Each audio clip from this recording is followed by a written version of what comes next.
Oh my goodness. Welcome back. Boom. Welcome back to another episode. This is episode 19 of the Engine Braking Podcast. This is our Saudi Arabian Grand Prix review episode. And not only are we going to do that, we're going to do so much more. So welcome to the pod. My name is Blake, aka Brrrake, and I'm joined by Engine Mode 11, who goes by the other alias of Dan, but not Dan Fallows, apparently. We found that out, that you're not Dan Fallows. Have you ever seen us in the same room together? No, I haven't. Well, there you go. Actually, you know what? Myth busted. No, I think I have.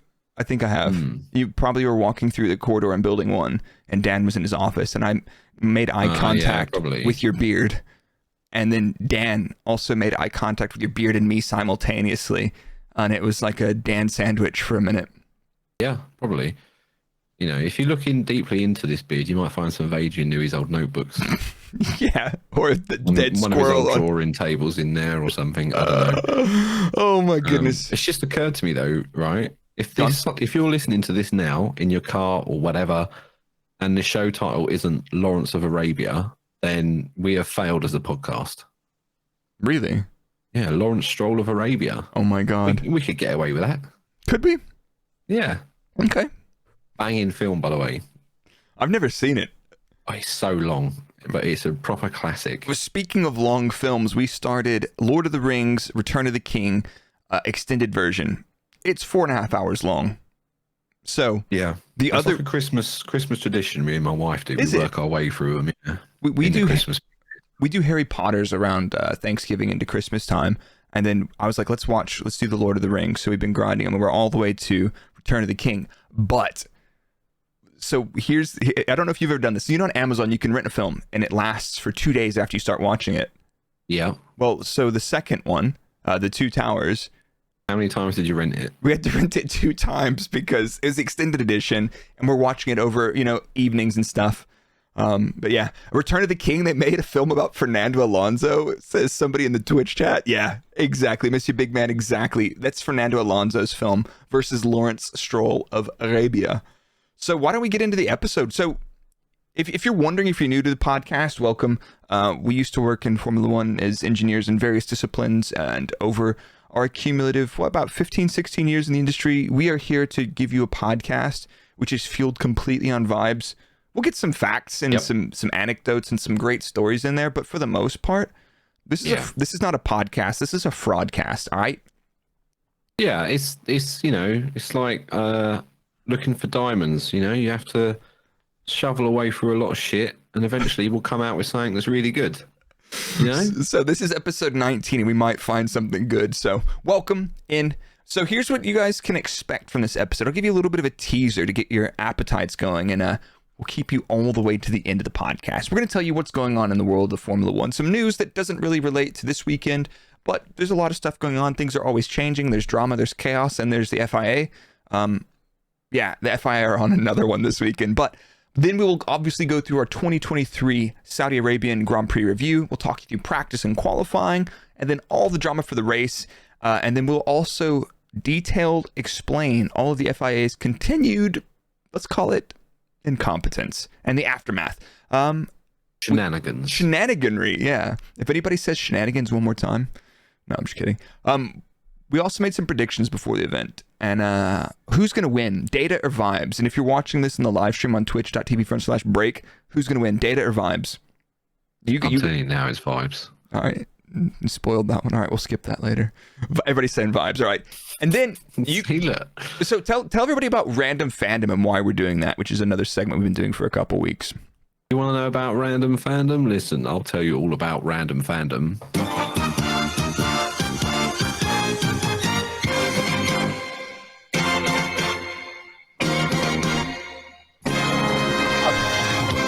Random Fandom, baby. Basically, we got accused of disgusting bias because Red Bull paid our mortgages for like 10 years or whatever.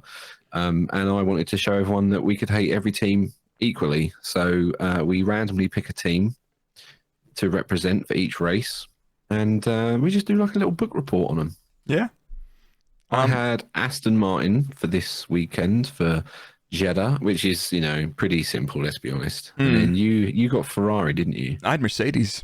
Oh, did you have Mercedes? Sorry. Yeah, okay. I did. Yeah. So we'll get to our report cards in a minute, and then obviously after the we give you our non-biased dump on every team report card, we're gonna get into Fraudwatch and Engine Mode Good Boy. But real quick, if you're new, welcome. If you've been here before, let's get a little toot toot. And if you're new, just roll down your window if you're driving to work and just tell somebody on the corner that you love them. And it doesn't matter which driver they support, you still love them anyway. Okay? Yeah, rip up that e-brake, do a fat burnout in a McDonald's drive-through. Oh, Yep. And if anyone asks, say, Dan said I could do it. Dan Fallows, right? Yeah, sorry, yeah, Dan Fallows, not me. Say Dan Fallows said you could do it. Oh, I wonder if we could get him on the podcast one day.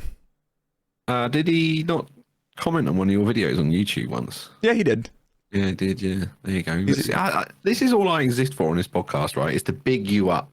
What? Look behind you, man. Look behind you. 85,547 Twitter fraud strong, man. To be fair though, you did carry me into this pretty heavily.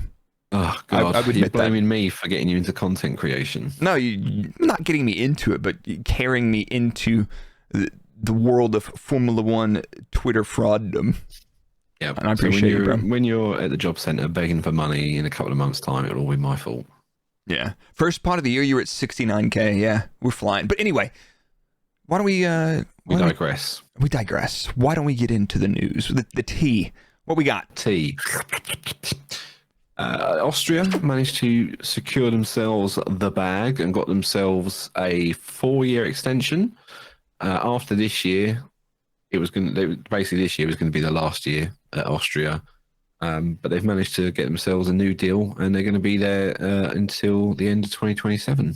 Ooh, that's a banger of a circuit, honestly. And it's those Central European circuits some of those are massively underrated. Spielberg is out in the middle of the countryside.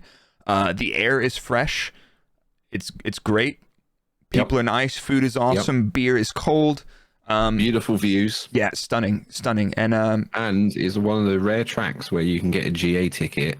And if you get yourself on one of the hills, you can pretty much see the entire track. Yep, 100%. And there's the giant bull sculpture. So if I could, I would love to take my van and go to a couple of the European circuits and do like a road podcast tour. Yep.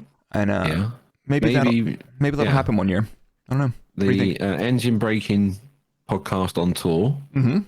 And we can continue from last episode our review of trackside toilets. Yeah, exactly. Oh my goodness. So it's like, a lot of you guys like to see like, where should I eat? But what you really need to know is when you're at the track, where should I shit? That's the most important thing. So we'll get back to you guys on that one. Yeah. WTF1, they had their own campsite at Silverstone. All right.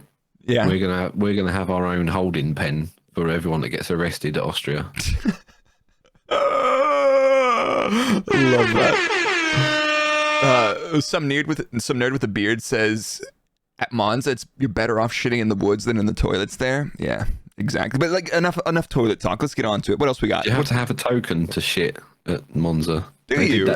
I don't know. They had the token system where they had to you had to queue up for ages, right? To exchange money for tokens, and then you had to like queue up all over again at the stand that you wanted to use to spend your tokens on. It was fucking chaos. Wow. What else we got? We have got. Sorry, yeah. How did we go from that to? I don't know. Anyway, the Austrian GP, they got extended. GGs. Ah, dear. Listen, everyone. I was ill 30 minutes before I came on this podcast, and I'm pushing through it. So if it's complete chaos this week, right? I'm trying really hard. No more chaotic than normal. Angela Cullen. She's leaving Mercedes. That was like the big news. 7-year partnership with Lewis Hamilton comes to an end, and it was a bit mysterious because it was all very sudden. But apparently, from what I've heard from my inside sources, apparently it's been in the pipeline. Apparently it's been in the pipeline since last season, and these first sort of races and tests were just for a handover. So that's fine. And if anybody's wondering who Angela Cullen is, I think most of you probably know, but that is the blonde-haired woman who is Lewis's physio and trainer. So that she's been working with Lewis for 7 years at the track, and they've literally every photo before, after the race, Angela's there. She's she was. Her and Lewis got on really well, I think. Yeah. So, and she probably rebuilt his back after Baku last year. So.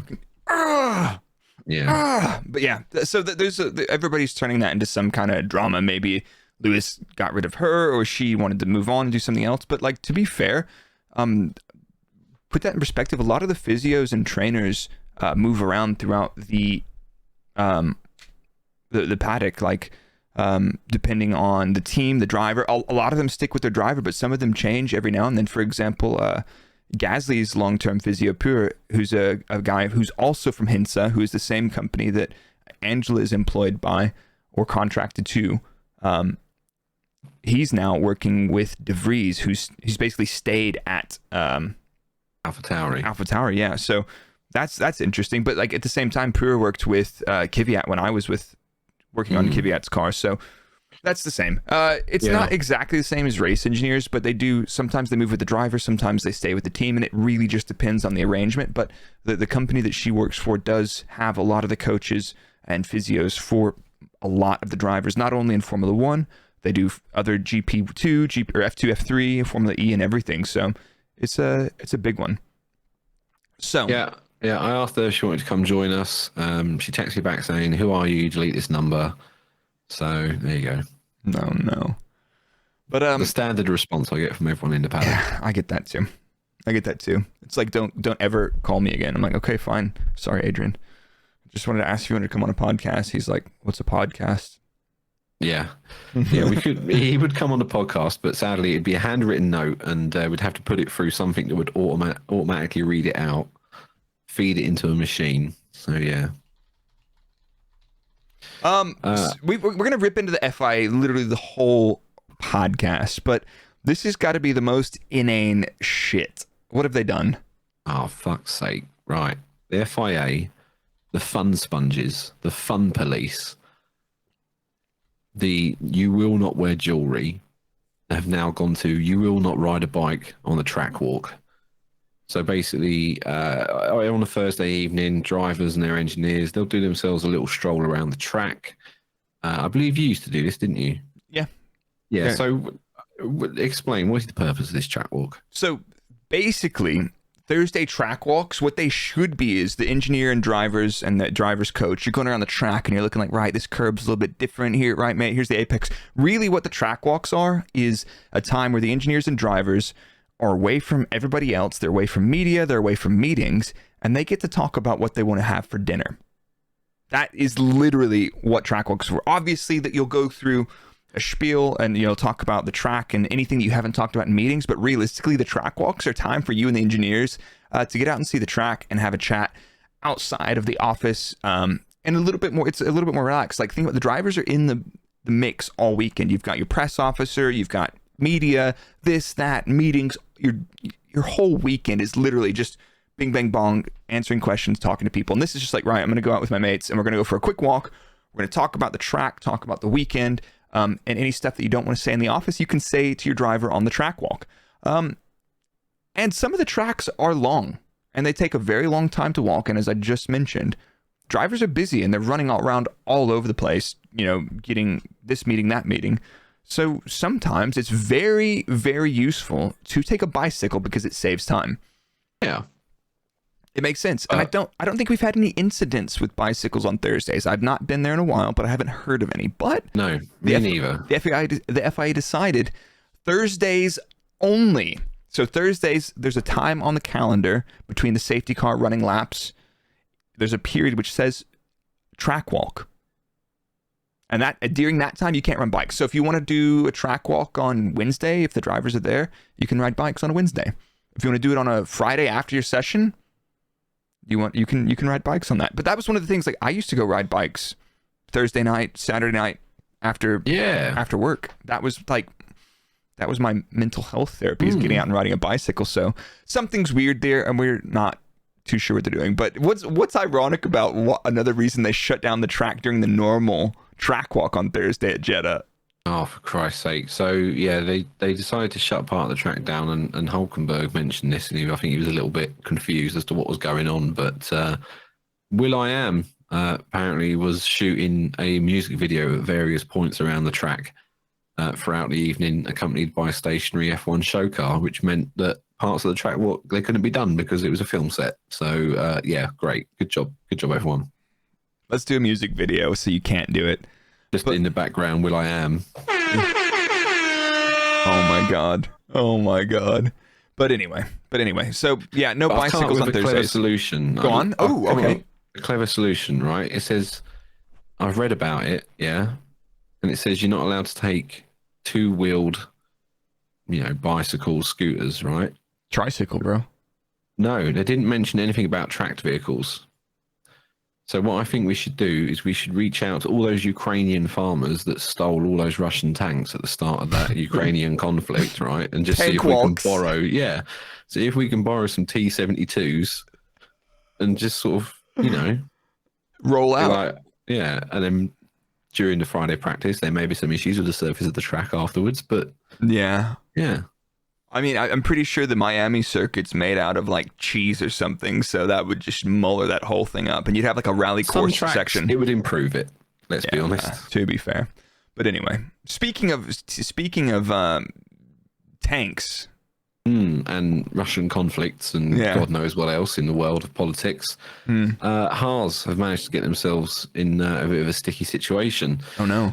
There was a report that came out in the US that alleged that Haas Automation, so like the main sponsors company of the Haas F1 team, have directly provided machines and parts to Russia while the war on Ukraine has been ongoing, which, if true, would be a violation of the US export control and sanctions regulations. Now, so what have they said? Well, they came out and said, no, you're chatting shit. Nothing's been shipped from the factory to Russia since March the 3rd in 2021, which I think was like the 2-week period of when it first kicked off over there. Yeah. So the things that are arriving apparently in Russia now are stuff that's like been on sea freight and stuff like that. So yeah, but I did feel a bit sorry for Gunther Steiner because this has got nothing to do with him or the F1 team, but he was getting it a little bit about all this. So I think he just ran away and said, I need to phone Gene. And that was that. So we'll wait and see on that one, but unsurprisingly, hard to deny it. Yeah. Yikes. What else we got of the build up to this weekend, or any not specifically race weekend related news before we get into the race review and the whole weekend and all the nonsense that happened? I trust Ninja goes, I know we fucked up, Gene. I will handle it. He's Gunther. Save us, Gunther. Gunther is going out there now to broker peace talks between a lot of them. I love that dude. Speaking of pissing things off, Ferrari managed to piss off an entire religion. Oh my goodness. You missed this, Ferrari have not only pissed off the Tifosi, which is, pretty much a religion. Yeah. They've also now managed to piss off the Muslim population because they released a poster for the Jeddah Grand Prix, which depicted the car in the courtyard. And now, forgive me, I'm sorry, I'm going to butcher this. I apologize. Just call it the English name because I can't pronounce that either. Well, I'm gonna try it. Right. All right, go on. The Masjid Nabawi at Medina, right? And apparently it's the Prophet's Mosque and it's a site of major pilgrimage, right? So basically they photoshopped their car in the courtyard of this like religious place. A very serious place, which is... Yeah.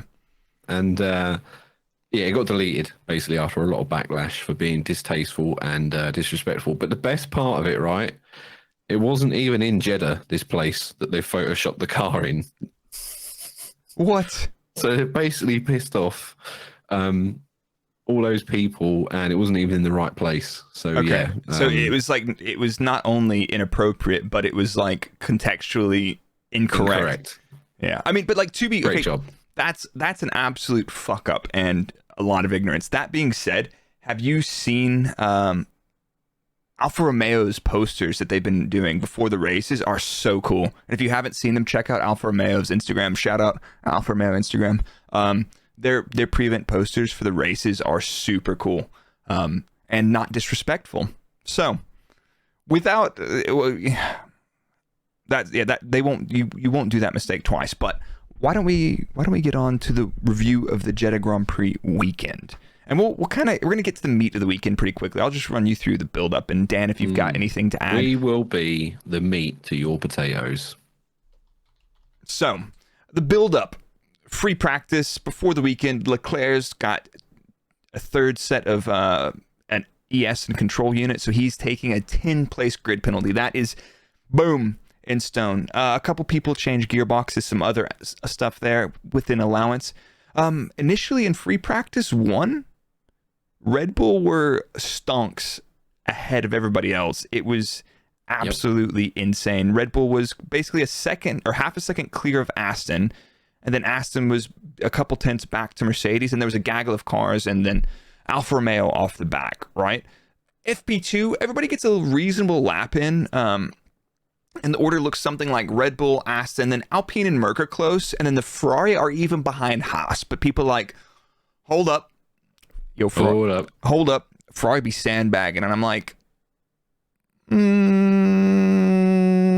But let's put this in context. It is a street circuit, and there's 20 cars out there in a mix of low fuel, high fuel runs, out of sync, out of pace. It's just like qualifying. Like, the likelihood that everybody, all 20 cars, get a good, clean lap with no mistakes, with no traffic, is very low. So you kind of have to look at the data and be like, okay, maybe that. Ferrari, fast forward to free practice 3. Red Bull was a second ahead of everybody else in free practice 3. I'm looking at the chart of lap times. Red Bull a second clear to Aston Martin, Mercedes, Ferrari, McLaren. Piastri moved up into the mix in free practice 3, and the Alpine also looking good. I can't believe I had them on Fraudwatch, but they looked shit before the season. I said. I know you did. Go back, rewind the tapes. I said Alpine are gonna, they're not gonna look as weak as that. It was just a one-off. Yeah. Lo and behold, they're doing all right. But so people are like, Ferrari sandbagging in practice. Looking back to their FP3 lap, they had really scrappy laps, street circuit traffic, and it does look like they were running a little bit lower engine mode. But I looked at all the other Ferrari-powered teams. None of those teams run lower engine modes on Friday that I could tell, or for FP practice 3 compared to qualifying. So, not sure. I could be wrong on that, but it doesn't look like that. It looks like Ferrari were actually kind of a little bit in the mud. But it's Saturday and it's qualifying time, baby. What were your takeaways from? You want to walk us through qualifying? What you thought about it, or do you want me to lead the tango? No, it's fine. I can do this. I can do this. What were we on about? Qualifying. Oh, yeah, that was it. So, thanks for listening, everyone. Oh, dearie me. Qualifying. Q1. Poor old Logan Sargent. Logie Bear. He had a good outing at Bahrain, but this time, unfortunately, he lost his lap time for touching. He went just outside the line of the track near the pit entry. Bit random that, because I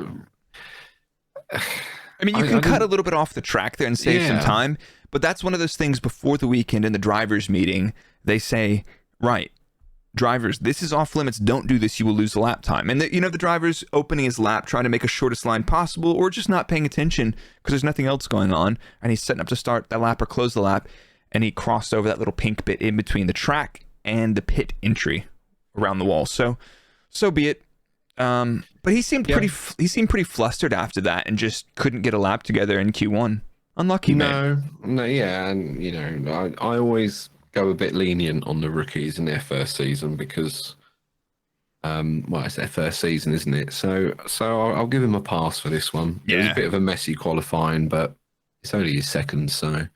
Yeah, I think so far Sargent's doing reasonable. He's had no howlers, and I'm more disappointed in much more seasoned drivers than him.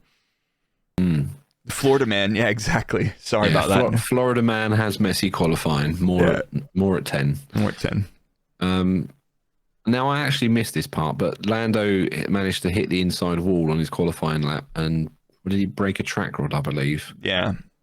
Yeah.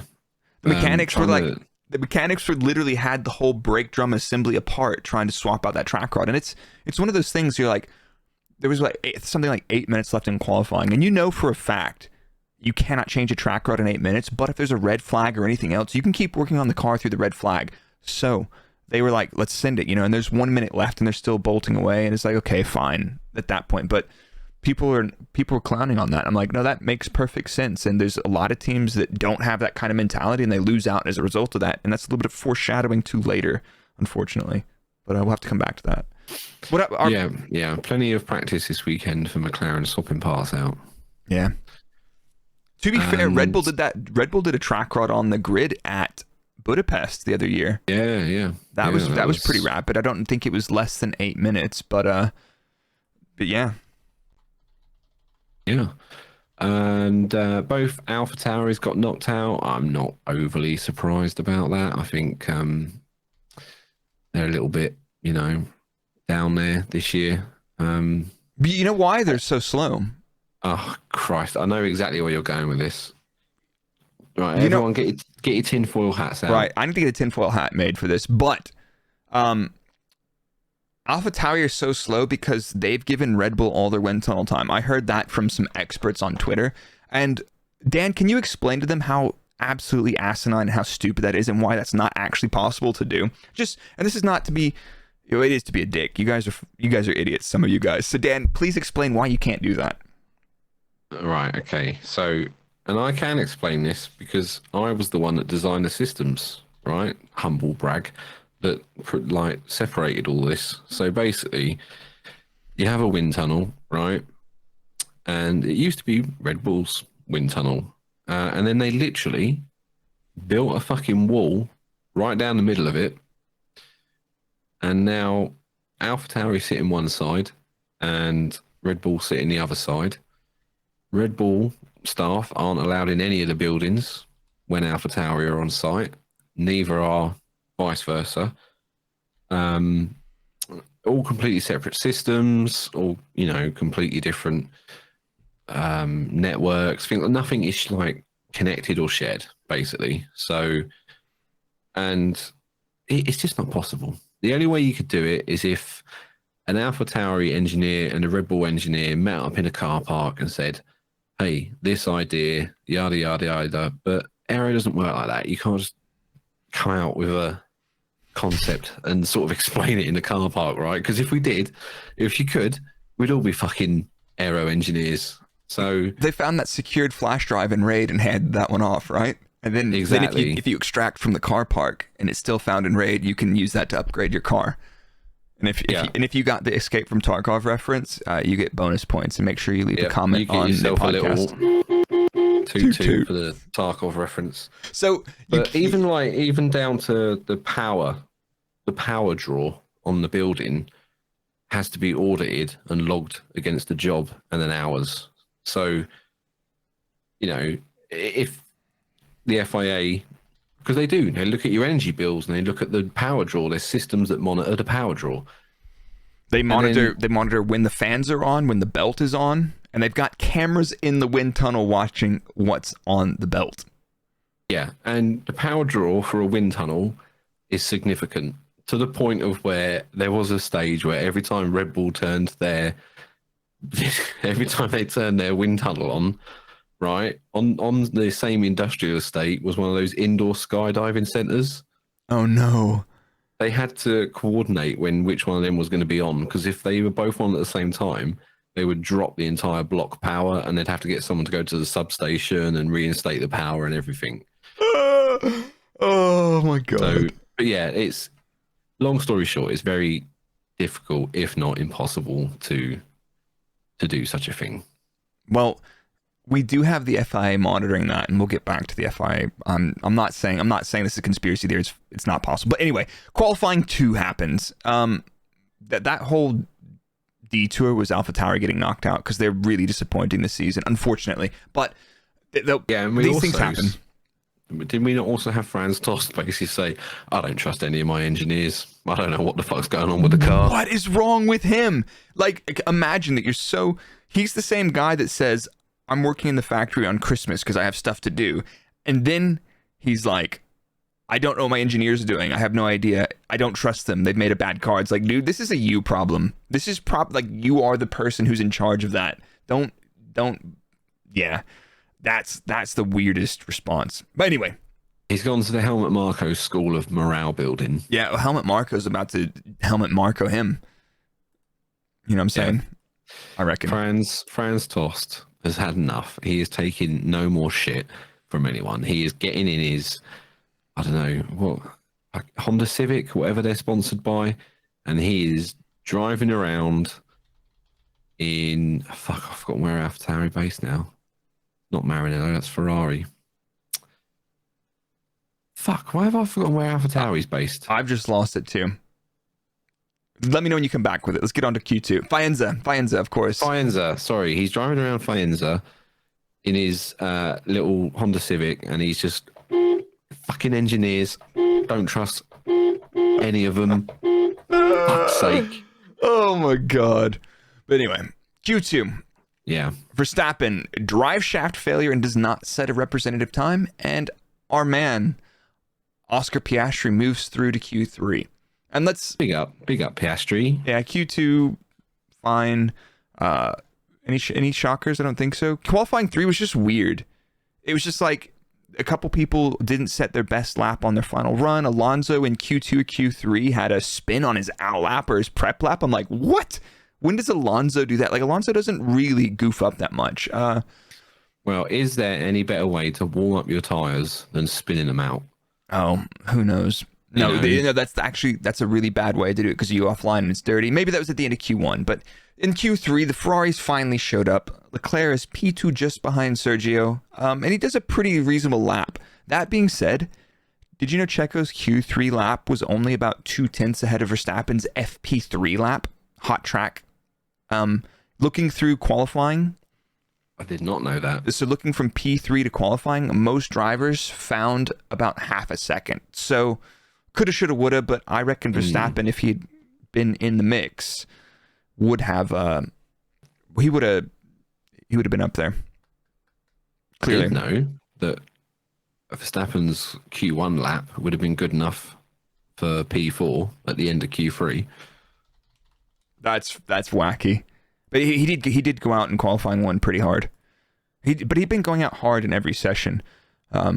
Really. So we made some predictions last week about the actual podium. Do you want to? We did. Since you picked first, I'm going to go through it. So go for it. The podium, or the top 5 in qualifying were Perez, Leclerc, Russell, Alonso, and Sainz. Right? Did I do that right? Yes, I did. Yeah. That's right. Dan picked Perez and Leclerc, then Alonso, then Sainz, then Russell. So Dan picked the top 2 correct, and he named all 5 drivers in the top 5. I picked Verstappen, Perez, Leclerc, Sainz, and Hamilton. So I picked 3 of the top 5 drivers and got none of them right. Sad. So vibes win. Absolute elite wheel knowledge, right? And I said in the last show that I wasn't going to put Verstappen in the top 5 because he was going to bump the wall in Q3 again. So I wasn't far off. Vibes. His drive shaft decided to explode. His drive shaft saw the wall getting close. He was like, no, I'm going to do it first so you can't hurt me anymore. Yeah. The Honda power unit derivative in the back of that car, too much VTEC. Yeah. It twisted the drive shaft, and that was it. Yeah. So after qualifying, did you see Mercedes interviews after qualifying? Driver interviews? No. So obviously, Russell knows he's starting P3 on the grid. He's pretty upbeat. You know, he got a pretty decent lap in, and the person interviewing Lewis just was like, you know when a driver's in that mood when they're like, mate, I don't want to talk. And the guy wasn't prodding him, but Lewis was like giving him I seriously don't want to talk to you right now. And completely understandable. He didn't have a very good qualifying, unfortunately. So, you know, I get it, but he was free though for a Mercedes. Yeah, Russell, he's a lot better than probably what we'd expect, right? Yeah, I mean, yeah. The W14 doesn't look terrible, but at the same time, it doesn't look great. Yeah. So, but I mean, I think Russ, I don't know. Hamilton's not happy. He hasn't looked too comfortable with the car. The car doesn't look great, but George so far seems to be getting a little, or this weekend at least, George is getting a little bit more out of the car. And I think if you're Lewis, you want to win, man. You don't want to be P2 to your teammate. You don't. No. This is the first person you need to beat. So understandably, he was pissed off, and probably the car is not great. Sainz was about a half a second off of Leclerc. Meh. Yep. So I don't know. We'll see what their driver offset looks like this season. Both Alpines in the top 10. Yep. Front to back of the top 10 in qualifying. A whole second, just about. But anyway, before we get into our race review, why don't we have a little bit of a little word from our friends, shall we? Why don't we? Are you ready? Oh yeah, send it. Go. Hello, it's me again. Just to tell you that we are continuing our deal with NordVPN to give you an exclusive offer. You can get it by going to nordvpn.com/engine to get a huge discount off your NordVPN plan and 4 additional months for free. It's completely risk-free with Nord's 30-day money-back guarantee.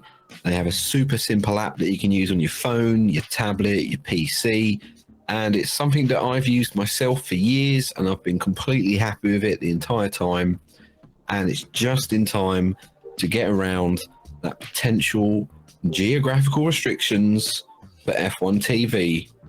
Obviously, I can't say you should do that because that's probably illegal, but you know. So yeah, go to nordvpn.com/engine so me and Blake can feed our families. Thank you. Love that. Listen, I'm out here, right? If any advertisers want to get in touch for quality voiceovers, He's I'm the available. man. He's the man. But like, to be fair though, I take my setup every weekend. I pack it up in a box and I fly back to Texas to watch F1 TV on multiviewer. Yeah, I go around to Max's mum's house, even though I think they live in Monaco, but still. Okay, nice. Oh no, I'm just kidding. Actually, NordVPN's awesome. It's been fantastic. And if you're not watching F1 TV with multiviewer, it's the way. It's the way. But let's move on to the Saudi Arabian Grand Prix, the race review. And we're going to, you know what? We sometimes will go through it like point by point, lap by lap. We're not going to do that this week. We've got a couple chunks that we want to focus on. And we're going to go through all of it. So why don't we talk about the race strategy? Right. In general. This is the time where everyone, if you were sleepy, you can now go to sleep with Blake's ASMR race strategy guide. Nah, it's not that deep. So let's be honest. Everybody expected this weekend. It's a super low deck circuit. There's 27 corners, but realistically, there's 7 times where you're loading up the tires quite heavily and braking. The race is expected to be a one-stop, super low deg, smooth surface, easy on the tires. Most teams have selected a medium hard one-stop, but there's a couple of people that break this pattern, and we'll get into it. So why don't we get into the race? What about the race start? Who gets adrenaline when you're watching the race start? I'm sitting here. I'm sitting here at my desk. It's adrenaline. I still get the fear, the turn 1 fear that I used to get when I was watching it. Singapore 2017. Yeah, 2 redheads and a teenager. Yeah, basically, I just get the fear. Watching a race, thinking I'm still working at Red Bull, and that if we fuck up turn 1, I have to sit through that debrief all over again. I'm still in that stage. I haven't quite left that just yet. Okay, I still feel that too. I'm like, I'm buzzing. But race start shithousery. Let's talk about it. What happened? Alonso decided to park his wagon a little bit off, and he was going aggressive on the tire warming procedures, and he just ended up a little bit to the left of his box. Yeah, he thought he was parking in a parent and child bay, which were a little bit wider, but sadly, nope, not the one. But Also, somebody posted some photos. There's a lot of cars up and down the grid, especially on the left side of the grid, Alonso's side, that were quite far out. And I am not sure on this. I know for a fact that the cars should have a front and rear transponder that you can use to determine if you jump the start. But I'm not sure if they have lateral transponders yet to tell if the car is inside of the box. So I don't believe they do. I don't think they do it's either. an eyeball thing. Okay, and then the FIA are really good at eyeballing stuff, and we're coming right back to that. Oh yeah. They never make a mistake. No. So Perez, poor start. You know, you could tell he's in the damage because Perez has a bad start and he just starts inching over towards Alonso, but he knows like, nah, it's done, mate. Perez had a poor start in Bahrain as well, so something he needs to work on there. Maybe his clutch procedures are not good, or his drive out. I mean, that's early. Like if it's off the line like that, that's a clutch release procedure, or maybe the clutch isn't acting particularly favorable. But Alonso gets it done on the race start. He does. Not bad for a 42-year-old granddad, basically. Yeah. I was speaking of people's stats. I like how during, was it practice or qualifying? Maybe I think it was FP3. They put up some stats on the side of the screen, and it was James Vowell's height and weight. It's like, of course, we need to know. I missed that completely. We need to know the team principal's height and weight. What they need to do is get Horner, and then Otmar. Horner's not very tall. No, Horner's not very tall. What's Horner? 5'8"? No, I think he's a little bit. I'll give him a 5'9". He's not taller than I am, or about the same at least. You're not 5'9", are you? Yeah. Are you? All day long, mate. Oh, fuck. I don't know how much I weigh. I don't know how much I weigh now, so probably a lot. How much I weigh a lot. Well, realistically, I am the W13 of people. All they need, overweight. All they need now is their reach on there, so we can see who's going to win up the TP boxing match. But speaking of Zach Brown as well, both of the McLarens end up damaging their front wing on the first lap, and Piastri started in 8th, and that was kind of like a redemption arc for a terrible weekend that they've had, right? And then he ends up in the mud, all the way back in the mud. So unlucky.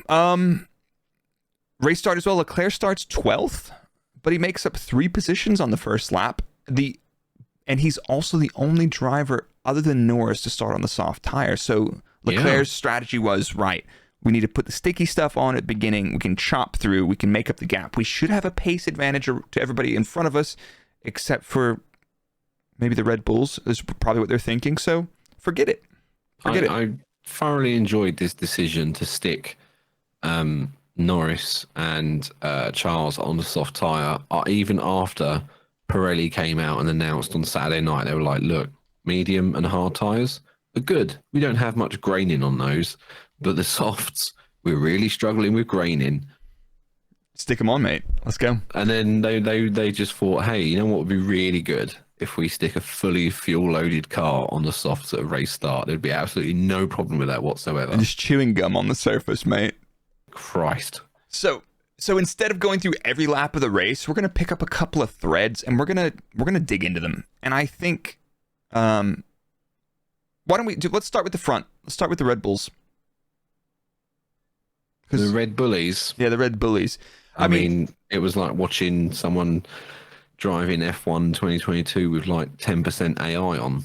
No, dude, it was crazy. So Max starts the race back in P15, and he makes up some positions pretty quickly. Before the safety car, he's from 15 to P4, and after the safety car, he comes out second behind Perez and holds about a 5-second gap the entire time.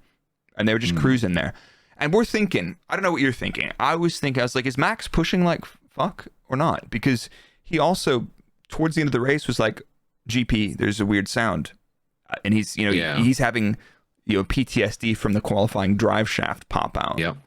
So they were managing. There were some moments at like sort of the first half of the race where I was watching Max doing overtakes, and there were some instances where I thought, "Oh, Max is gonna go for that here," but he was a bit more reserved. I think absolutely, absolutely reserved. Like sometimes you think, "Oh, that'd be a slam dunk. Max is gonna chuck that up the inside," where he was just like, "No, I'm just gonna chill. I'll just wait for the DRS." Yeah, Exactly. And I will say, right, I'm going to give a very special to Fernando Alonso, who in the pre-race segment said that by lap 25, Max was going to be in P2. Would you like to know what lap of the race it was when Max got into P2? go on. Lap 25. Fernando Alonso, the Oracle. He's too good, isn't he? He's way did too it. good. So Max basically cuts through the field, and people are saying there's no way he's going to win that race, and he didn't win the race. But here's where it starts to get a little bit interesting. Towards the end of the race, Max is given a lap time target of a 1 minute 33. Checo's given the same. Then Max comes on the radio to GP and he asks, who's got the fastest lap? And GP replies, we don't need to worry about that. And obviously, Max knows and he says, yes, I do need to worry about that, mate. And I think at this point, this is a split of GP and his race engineer trying to manage, like, right, let's get the car home, finish the race. And Max is like, I'd like to do both. I'd like to get the car home and get the fastest lap. I'm not sure if he knew that Checo had the fastest lap or not. But It wouldn't matter if Checo had it or not. You're asking Max. do you want a free point or not? Yeah, of course he wants a free point. He wants a free point every time. Any racing driver was going to go for it. Yeah. So what he then does is Checo's asking Hugh, he's like, is Max doing the lap times? He's like, no, he's doing a little bit faster than the lap times we told him. He's like, okay, well, are we holding? And he's like, yeah, everything's fine. We're going to the end. And Hugh, as he does, he's just giving him confidence. So they're cruising to the end. They're holding about a 5-second gap. And then I was watching it on my stream, and I was like, Max is saving until the very last lap to go purple because you can't react to that. I don't think there was any communication to say he was going to do it. It's just one of those things. It's like you can't tell him, you can't come on the radio and say, Max, don't take the fastest lap because he's going to try to go for it. This dude pulls 2 seconds out in a single lap. He's done this before, though, hasn't he? Where, like, you just be at some random point in the race, nothing is going on, and then Max will just all of a sudden put his foot down for one lap, and then GP comes across over the radio like, Max, what are you doing? You need to slow it down, mate. And he just sort of giggles back on the radio. Yeah. So we're looking at that, and you see purple sector 1, and then it's like, 2 seconds in a single lap. So what were both of the Red Bulls holding back pace? Yes. But yeah, which brings us on to the next people down the road from them, which were the Astons. Stroll causes that safety car after his first stop, unfortunately. That's a weak safety car call.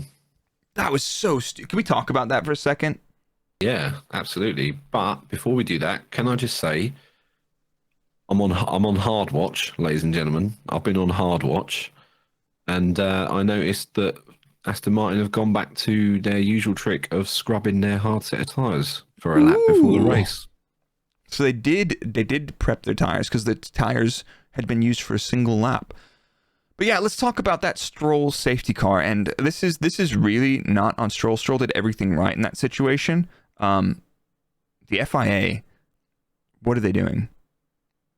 Well, apparently the GPS they had, which is normally super accurate, right? Because teams get access to that as well. And they said the car looked like it was still on track, which I thought was a bit bizarre. So either I didn't see the dash on Stroll's car when he pulled up. So either he had like a complete electronics failure and the GPS showed his last position, which probably would have been on track. But they have cameras too, so I don't know. But yeah, it was weird. And sometimes there are some fucking tracks, Australia being one of them, where the GPS at just one random corner will be really shit and nobody knows why. Well, here's the thing.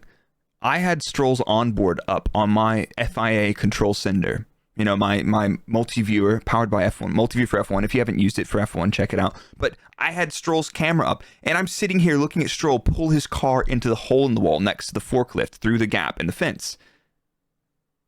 I'm sorry, if I can do that from my desk, unless we're missing something else completely, but if I can do that from my desk, they said the GPS looked off. It's like, well, imagine that you've got all the cameras from all the cars, which they do.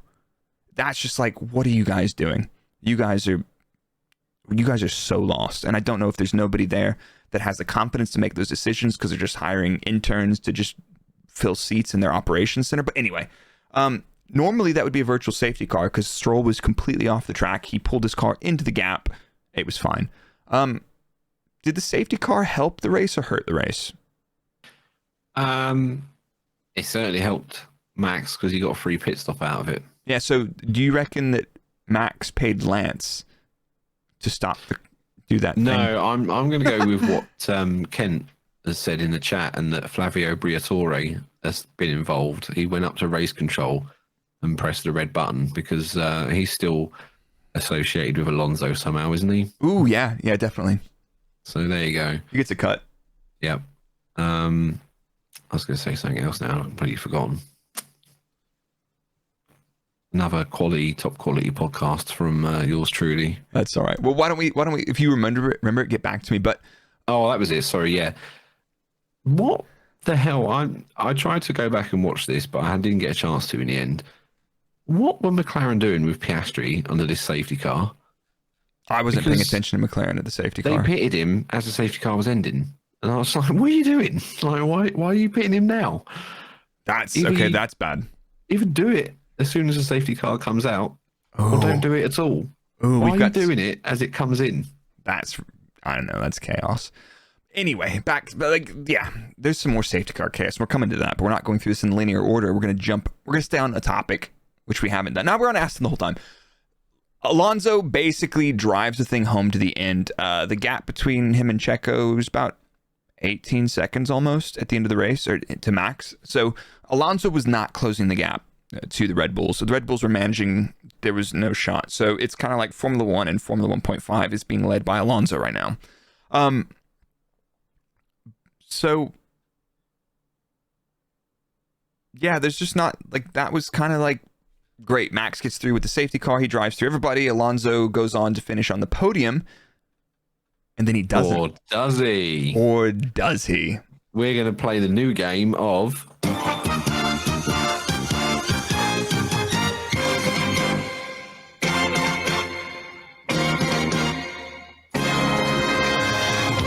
Whose third place is it anyway? That's a new segment with the same sound as the other one. So, production quality. We're going to rattle through this because it was chaos. I had no idea it was happening, and it gave me PTSD. On the last lap of the race, the FIA decided to reinvestigate Alonso's 5-second penalty that he served during the pit stop. Mercedes seemed to be aware of it, so it's very likely that Mercedes looked at the footage and said, "You know what, mate? Your rear jack man touched that," and they told the FIA. And FIA, classic of them not to do their own job, or was it? So, here's what happened we'll try to do this in 60 seconds. Bearing in mind, we're going to try to explain what happened, when, let's be honest, I don't think even the FIA know what happened, so wish us luck. So they applied a 10-second penalty to Alonso after the podium ceremony, and the third place goes to Russell. The result says, I'm summarizing, this is from the FIA documents. Blah, blah, blah. The Race Control Center, Geneva, examined whether Car 14 served its penalty in accordance with the regulations. The stewards determined that the penalty had been served properly. The stewards did not examine the matter any further. Subsequently, at the last lap of the race, mind you, the stewards received a report from Race Control that they considered the penalty was not properly served on Car 14, and they asked the stewards to investigate the matter. They stated that what was agreed at the SAC meeting was the teams that no part of the car could be touched while a penalty was being served, as this would constitute working on the car. In this case, it was clear that the car was touched by the rear jack. And I went back and watched that camera. Literally, the rear jackman slides the jack under the rear impact structure, about to lift the car up, but doesn't lift the car up. And it's like, you guys have to be fucking kidding me. After the penalty was applied, Aston Martin appealed the decision with new information, which if there's new information, you can appeal it. In short, the FIA, the new information, the FIA stewards didn't know what was going on. That was the new information. But in support of the petition for review, the stewards were shown minutes of the latest SAC meeting and video evidence of 7 different instances where cars were touched by the jack while serving a similar penalty to the one imposed on Car 14 without being penalized. Blah, blah, blah. They reviewed the evidence, and then they basically gave Alonso the thing back. So basically, the FIA... Whose third place is it anyway? It's Russell. It's Russell's. No, wait, no, it's Alonso's. Russell was... his post on Instagram was quite nice. He was like, you know, this should be Alonso's, but you know, so George P.R. Russell at it again. he nailed it. But Trying to win the hearts and minds of everyone. Oh, actually, that was, GG's Alonso, called blimey, mate. Thanks for the trophy. oh my god, I love how with the social media feeds all in like impression order or whatever algorithm order, it's like you really can't tell what's going on because it's never chronological. So that was the aftermath of that for Aston Martin, and they didn't really get a shot at that. Yep. And then Lawrence Stroll did his best impersonation of what's her name out of Legally Blonde. I don't know that one. There you go. Thank you for that, Manila Chinchilla, for that little reference. I like that one. Big up yourself. Give yourself a little toot. And if you want to feed me references in chat to drop on pod and claim as my own, then you can where can they watch us live, Blake? So we record the Engine Braking podcast on my Twitch stream every Monday night, 7 p.m. UK time, on twitch.tv/BRRRAKE. Good plug. There you go. Comms. And Teamwork. For High five. everyone that's here live. And for everyone that's listening on the car or on the toilet, toot toots for you. Exactly. Let's get on to Mercedes. So we've basically Red Bull, Aston, we've covered their race and all the shenanigans after the race. Let's get on to Mercedes. Hamilton started the race on the hard tire, Russell on the medium. Hamilton struggled like hell on the hard tire and just falls back. Leclerc gets him, Verstappen drives through him, and he's at that first stop, he's like, before the safety car, he's like 15 seconds behind Russell, who started on the medium. He's not having a good time, mate. No, and he was on the radio basically saying tire's the not classic Hamilton, the classic Hamilton radio message of this tire is shit. Yeah, exactly. So it's like, okay, fine, but I don't know. Russell's first stint, Russell's in P3 up until the safety car. He cannot hold on to Alonso's wheel. Magic Alonso is way too grande magic. So Grande eres magic Alonso. I think Alonso by the safety car is about 8 seconds ahead on just shy of 20 laps. So at the safety car, Hamilton goes medium. Yeah. And Russell gets hard. Russell gets hard, does he? Yeah, he does. But Hamilton is still behind him. And he's like, Bono, my tires. I didn't catch any of his radio message, but basically you've got Lewis on a faster tire behind George. He pulls up to him. He spends probably the first 10 laps of that stint up sniffing his gearbox and then just falls back. It looks like the stint pace was dictated by Russell there, but at the same time, you kind of got to overtake. And I think ultimately what happened is the safety car, hard start tire was definitely not the play. No. And then the alternative strategy could have been okay without the safety car. But then they're out of sync and they're up against each other, and Russell's dictating the pace for that stint. So ultimately, Hamilton's poor first stint cost him position to his teammate. But I'm not sure it would have been the same story if they were both on a medium hard one stopper. Not sure. But yeah, I've seen people, dig into, they should prioritize Lewis, they should prioritize George. At the same time, like, Russell's been kind of flawless all weekend. Like, P3 quality, and P3 race start. They're in vastly different areas of the field in terms of qualifying. That also dictates your strategy. So, sure. Yeah, I don't know. But like I say, everyone's an armchair analyst and race strategist, aren't they? Including us two fucking frauds. I'm a big fraud. Can we, real quick though, Bernie Collins on the Sky broadcast was an absolute game changer, an actual strategist in the Skybox on the TV all weekend. I usually turn the TV down quite a bit, but I left it on a little bit just so I could hear when she was talking, because it was like actually very insightful stuff, and she picks up on stuff that the other presenters do not either understand, or they wouldn't have picked up. She's super clever, super awesome. Yeah. So that was awesome. Ex Aston Martin head of strategy there, now on the Sky broadcast. Huge W's. Can we get a toot toot? Oh, there you go, Bernie. Hopefully she doesn't smuggle a firearm for a Brazilian airport like the last Bernie in F1 did. Oh my God. Yeah, every time they say Bernie, I'm like, oh God, not Bernie Ecclestone. Please not that. But anyway, that was awesome to have her on the broadcast. I don't think we heard enough of her during the race. We heard a lot during practice, but I think we could have used a little bit more during the race. But one stops are boring. True, and it's her first weekend, isn't it? You don't just want to throw her into the... She did all right. She did really well, I thought. Deep end. Speaking of the deep end. Speaking of the deep end. How about them Ferraris, man? Aye. Let's good news, Ferrari. Next year is your year. Let's be honest. We can already confirm that this is probably not the year for them. Listen, we're going to be hard on Ferrari, but I have to give them something. For this race and the last race, they took the fastest pit stop. Okay. Well, they're improving some things. Some positivity there for you Tifosi listening. Yeah. So Leclerc started on the soft, Sainz on the medium.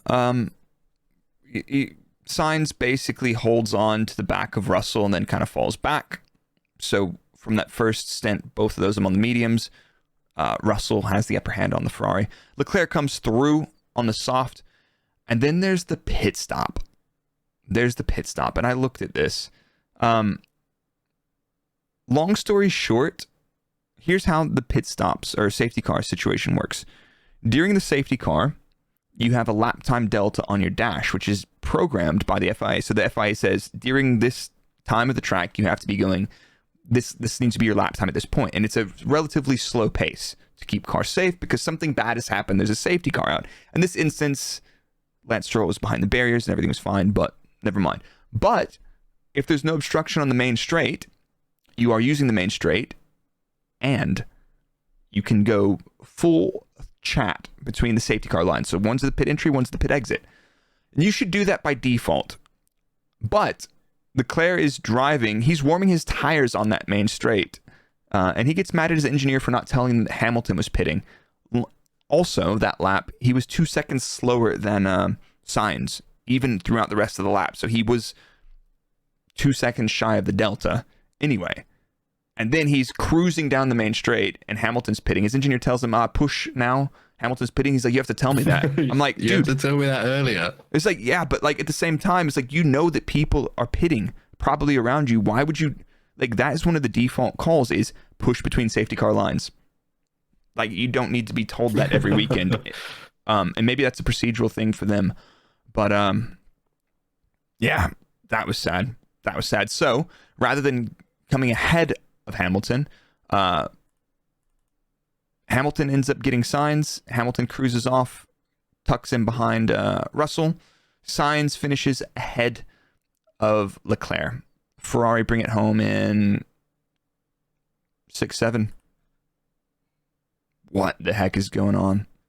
There's no chance for them to attack the Mercedes in the final stint, and I expected Ferrari to be clear of Mercedes, honestly, but wasn't to be, mate. It wasn't to be. And I didn't have Ferrari getting outpaced by Mercedes on race 2 on my bingo card. No way, dude. Like, and that's one of the threads that I'm going to work on a video this week on my YouTube channel, Brrrake F1, but who's got it worse right now? Is it Mercedes or Ferrari? I don't know. I need to do the science. I'm going to say Ferrari, I think. My gut's telling me the Ferrari as well. Purely because, and I'll tell you who I feel sorry for, and that's Fred. Good old Fred Vasseur. Because it cannot be easy getting chucked into there to save the team, and it's not quite working out that way. And it's not going to, because you're not just going to walk into a team and get instant results. No. Unless your name's Max Verstappen and you're at the Spanish 2016 Grand Prix, but... That was the diff maps, though. Was that by you, was it? Did you make the difference? Yep. No, it wasn't me. 30 seconds. That was Melbourne 2018, actually. Oh, sorry. I'm not... My Blake trivia isn't as, I'm not brushed up on it. Oh, I love it. But let's... Yeah. But like at the same time, last year Binotto was like, we're unlucky, and Fred's like, I'm gonna fucking smash somebody up. So I'd like to see Fred make a change. I just don't know if he can make a difference in a machine with that much inertia. You know? Aye. So why don't we talk about our podium predictions that we made before the weekend? Yeah. I vaguely remember. I think I know who I predicted in first place. So we had, our podium was Perez, Verstappen, Alonso, Russell, Alonso. So it's final result, Perez, Verstappen, Alonso. You, Dan, you picked Perez 1, Verstappen 2, and Leclerc 3. So you got 2 out of 3 correct.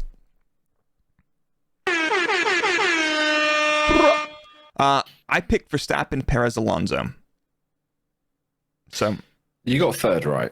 I got the third right, and I got all 3 of the drivers right. But So together we got it all right. Bingo card. We've smashed it. Ladies and gentlemen, forget all these other podcasts. Forget the tech. Fuck them. Come here for the vibes, and we got you covered. So Only the best from our spare bedrooms direct to your ears. boom. And if you But yeah, I put Perez. Sorry, what was you gonna say? no, I was gonna no go please. Just big up everyone listening. Yeah, it was. I put Perez in first because there's something about Perez and street circuits, and he goes well at street circuits. And you know, he did exactly what he needed to do this weekend, and that's when Max is out of position, pick up the pieces. Yeah, don't fuck up and dude. And he had to be fair, Checo had a badass drive, flawless. Surgical, no dramas, fast. They were also using up their track limits burner cards as well. If you noticed, a lot of people doing that. Oh no, I missed that. A lot of teams were cutting 22, 23 to save a little bit of time. Cheeky fuckers. Yeah, but like how many? You get 3 warnings, right? Well, if they're there, use them. Yeah. If you're not using your warnings, you're being a little shit. But Yeah, and that exactly same theory goes with work as well, which is why I was in the HR office so often at Red Bull. if you ain't Rubbin's race. Wait, no, geez, hope that's not what happened. Oh my god. But anyway, and if you haven't left us a 5-star review on Spotify, Why the fuck not? what's happening? Like, do you not love us? Because those are make a big Been over an hour into this podcast and you're not leaving us 5 stars. What are you fucking doing with your lives? You should do it. You should do it. So the What the championship. fuck are we doing with our lives? I'm in my short shorts, the camo ones. I'm doing a podcast and I'm starving because it's Combing 8:30. Chunks of dinner that I chucked up out of my beard. Just give me 5 stars for that, for fuck's sake. Let me feed my kids. So championship standings: Verstappen leads Perez by 1 point. The magic lap. Alonso, 13 points behind. Carlos Sainz, Lewis Hamilton, Jorge Russell, Stroll, Leclerc, Bottas, Ocon, Gasly, Magnussen. Anybody below 13th does not have a single point. Red Bull Racing, 87 points. Aston Martin are tied with Mercedes with 38.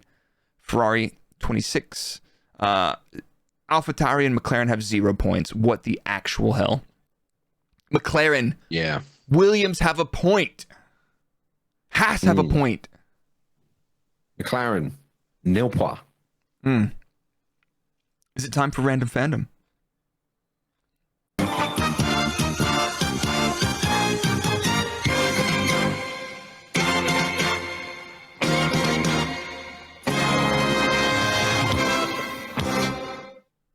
No, it's not. I just wanted to play the tune. Yeah, no, it's time for random fandom. So your report card this weekend, you had Aston Martin. Big up. We've talked about him a lot, but tell us about how you felt about Aston Martin this weekend. Aramco, Cognizant, Aston Martin Racing. Sure, whatever they want to call themselves this week. It was another strong outing for Aston Martin. I don't think anyone was overly surprised. I was interested to see if they would keep that momentum going into this circuit, because it's like a street circuit and it's not the same as Bahrain. But they looked to be the only team who could really challenge the Red Bulls after Friday. Qualifying, both drivers said they were happy with the car balance heading into qualifying. Alonso just lost out to Charles and ended up in P3, but that ended up as a net P2 because of Charles's penalty. Stroll made a small mistake at turn 22 and ended up 5th, which isn't really bad considering he's still recovering. I'm not really sure why I'm doing all these hand movements, but let's just carry on with it. In the race, Alonso obviously had that rocket start, absolutely mugged off Checo, and was leading the race for the first few laps. Unsurprisingly, the Red Bull was able to quickly pass when the DRS was enabled. He did get that 5-second penalty for being out of his grid slot at the start. And when serving it, of course, we had the mechanics. Did they, didn't they? Who really gives a shit? But poor old Lance, bless him, he ended up retiring due to a suspected ERS issue. But before that, he did have a lovely overtake on Sainz on the outside of turn 13. Did you see that? That was dope. Oh, yeah. Head through comes Lance Stroll. Doesn't ring. It doesn't. Big up Stroll. I'll give him that. Yeah. But yeah, the car looked good all weekend, and it's still showing that strong race pace. So clearly best of the rest at the minute by the looks of it. Yeah, the Formula One, the leaders of Formula 1.5. Hey. Yeah, why not? That's it. They're blowing my mind, man. They're great. Yeah, I had doubts after testing. I was like, I don't know how genuine that is. But you know, it wasn't showboating and testing. This is Grande, the magic, whatever that is, Magic Alonso. You know the vibe. Fucking hell. So, oh my god. Right, here's your homework. Give me your homework. I had my homework on Mercedes AMG. They were kind of anonymous throughout the weekend, and then qualifying they kind of put it together. I had them down to beat Alonso in qualifying at least, but they didn't. George was about 0.2 of a second off. Hamilton was half a second off. So Hamilton not seeming very happy with the car in general. George didn't seem too thrilled about it, but like he's like, I'm rolling up third on the grid, mate. Their race strategy, I'm in two minds about it. I think the alternate strategy was a good call, considering Hamilton was starting out a little bit behind. I don't think they were expecting the hard tire to be that bad. And if it wasn't for the safety car, and if the hard was slightly better, that could have worked out okay. And it kept them out of that. I'm not sure about the end of the race. I think they did the right thing. I think they could have let them race, but who knows? Who knows? It's a bit early in the season for team orders, I think. It is exactly. The first stint on the hard just looked to be like, one of those things in hindsight, abysmal. Honestly, for where the team's at right now, I'm giving them a B for this weekend. If both drivers had put the lap together and been happy with the car in qualifying, I would have been, that would have been an A weekend for them to finish 4th or 5th with that car right now. It's not where they want it to be, and I think we should judge it based on that. It's not an A because either they couldn't get Hamilton happy with the car or Hamilton wasn't vibing with the car this weekend, in my opinion. Is he still driving around with 20 kilos of Dell servers attached to the back of his car? Do we know? No, they haven't wheeled that one out, so who knows? Okay, maybe that's next race. Yeah, exactly. So, that's my report card. So you're giving Aston full marks? I don't think I can give him full marks because Lance ended up retiring. I don't necessarily think that's an Aston issue because if it's an ERS issue, that's PU supplier. Wait, you're crapping on my team this weekend. I had Mercedes this weekend, bro. Yep. Fuck you. Fuck Mercedes. Right. I'll have you know. Clip that. Stick it on TikTok. Watch me get cancelled. If only people knew. Why don't we go to our next segment of the podcast? You ready for this one?